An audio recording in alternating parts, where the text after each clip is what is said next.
What's up, guys? Kai's here back with another YouTube video, and today I'm going to be showing off a rogue build that I made for the Diablo 4 beta that people can use on the next free open beta weekend. And we're going to be running Not in an town. archer rogue variant, and we're focusing on the skill of penetrating strike. So I'm just going to pretty much show the gear, show the skills, and show a little bit of gameplay, try and keep this video as short as I can. And we're pretty much just buffing penetrating strike as much as we can, so I'll go ahead and show the skill tree first, and then we'll go ahead and show the gear. And it's not all optimized, it's just very quick, but it was doing pretty good numbers, so I figured we'd go ahead and show it off. So, we open the skill tree. We just start up here. We put enough in just puncture just to have the generator. We get the energy, which doesn't really matter as much. And then we get the vulnerable, just if we need for single target vulnerable, and to get some energy back, we have skill. We then go down here, we cap up penetrating shot, we get the 20% increased damage for each enemy it pierces, and then we get improved in penetrating, which gives us additional crit on our next one if it hits at least 3 enemies. You could go for either or here, but I figured why not. A crit isn't as matter, I'll show you why in a second. We then need 1 extra point, so I put 1 over here, Weapon Mastery, just gives us extra damage against invulnerable, reverse vulnerable. We then pick up Concealment, which is really important. Not for the stealth portion to get away, but we use it as a proc to regain energy, because this build does use a lot of energy, and it also helps keep the vulnerability up, just to make sure it's always up. You could also, which I did mess around with this for a bit, but we get enough crit. You can also switch to this one, which guarantees a crit in your skill, which might be better. Honestly, I'd probably switch to that, but that's okay. We also take Dark Shroud, which not only gives us damage reduction as a ranged class, up to almost 50%, but it gives us chance not to consume the shrouds, and we get a little bit extra crit as long as we have 2, which we usually always have 2. We then go for Shadow Imbue, which buffs our damage and creates explosions on death. Good for AoE clearing. And this gives us additional crit strike against injured enemies affected by Shadow Imbuement. So once they're low, we're going to be critting pretty much regularly between all the stuff we have. And then enemies damaged take additional damage from not physical, which is shadow pretty much in this point. And then we put a point here. I'd gave the skill point after, so I feel like respecking. You could technically just go here and maybe pull one from literally anywhere else. Penetrating you have 5, which I wouldn't do, but I'm just saying you could pull and do this. But I figured it would just be better to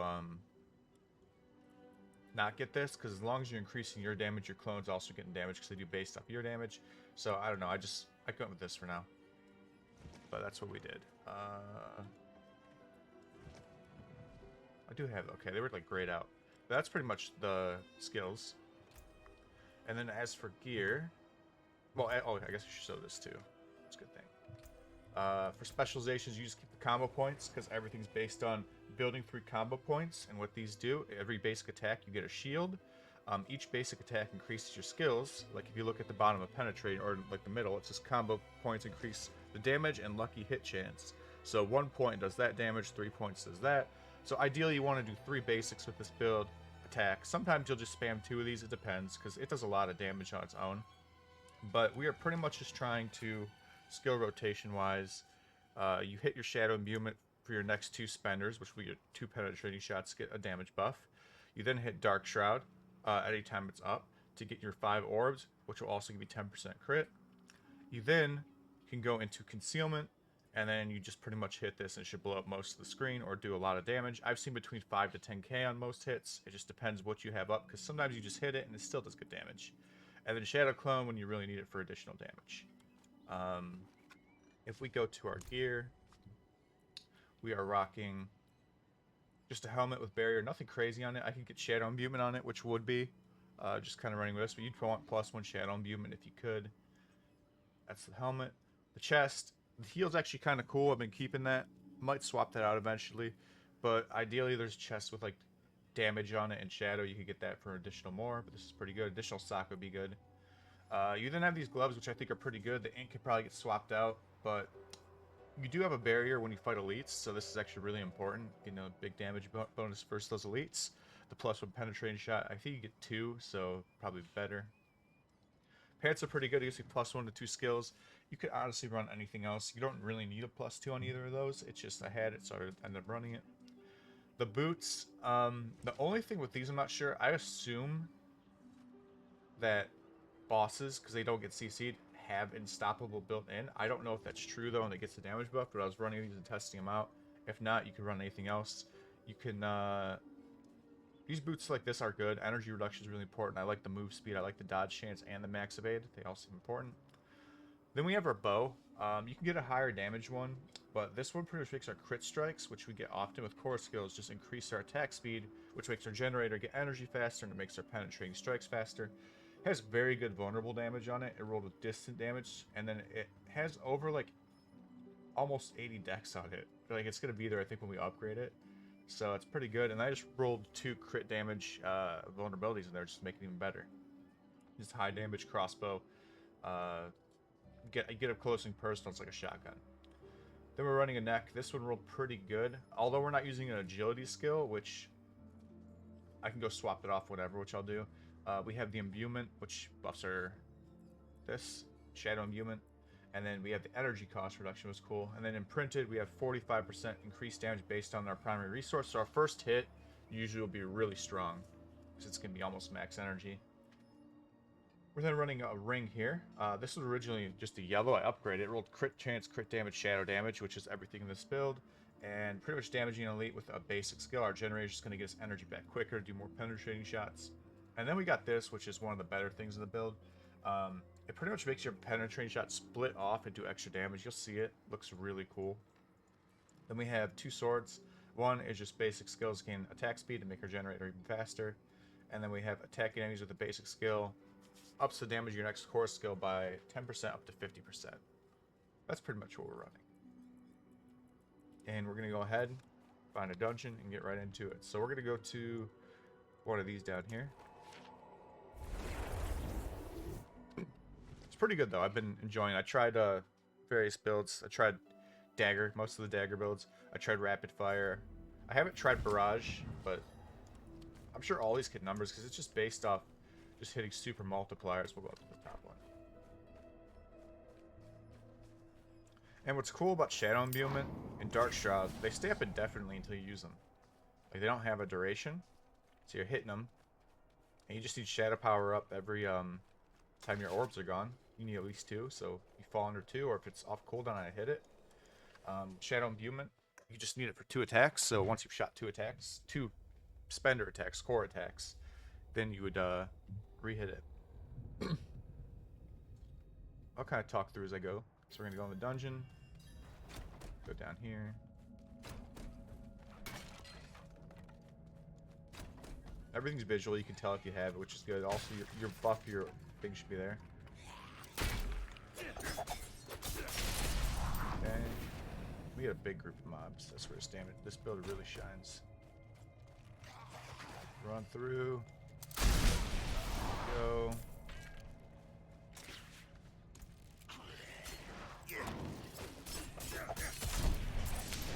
It's a 2k non-crit, but again, didn't have the concealment up or anything either. Helps, keeps the vulnerable on. I need some elites. This is where this build really shines. Go. There we go. Bro's not a big deal. This build's pretty tanky.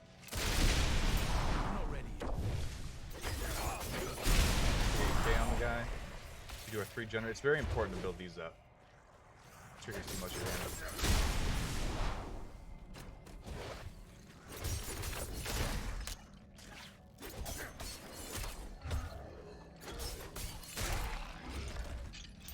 We got another elite in here. We got 6k, 4k, 5k, 6k. Pretty good. And in some situations I've seen higher. It just depends. 9k.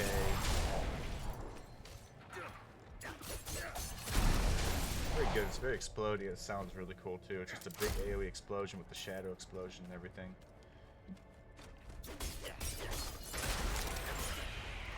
But see, even if I don't have shadow power, it still has good damage. Like, it just hit for 3k. Playing trash, you don't need to keep it up as much.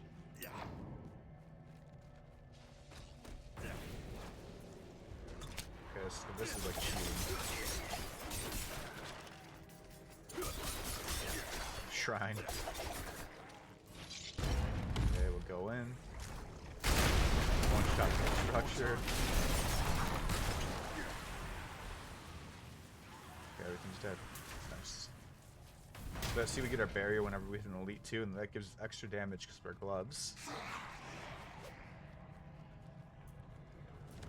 Okay, so we shrine trying to kill out. It's 9k on that guy back there.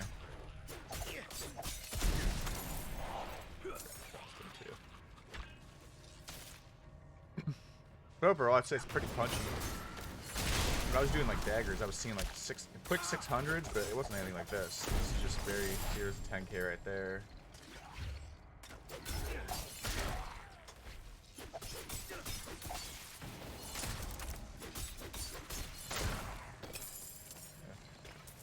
But overall, I think people like this. It's very easy to build. You're gonna see the legendaries quite often. The penetrating one, I only seen one drop. But all the other stuff that I had in the gear, I've seen multiple.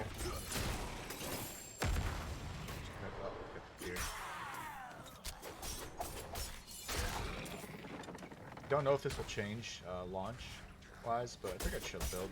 I have no blast, but I figured other people might.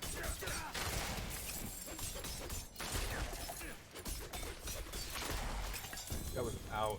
Any shadow power, still at 4k. And I don't even know if that was a crit. I wasn't paying attention.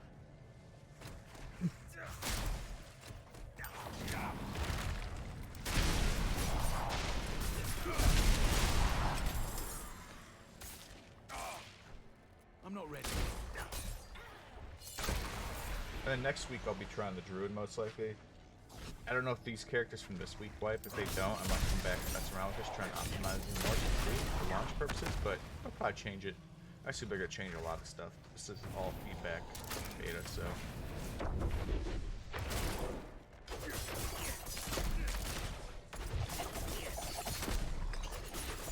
needs time to recharge. I'm low on energy.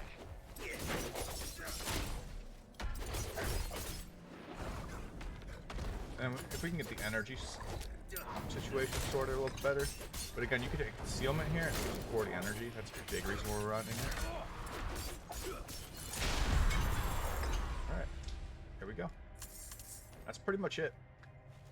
It's pretty much the build and all it does. Appreciate you guys for taking a look. Hope it helps you in trying out the rogue. I hope you guys find the pieces. Until next time, thank you so much. Have a good rest of your day. Peace.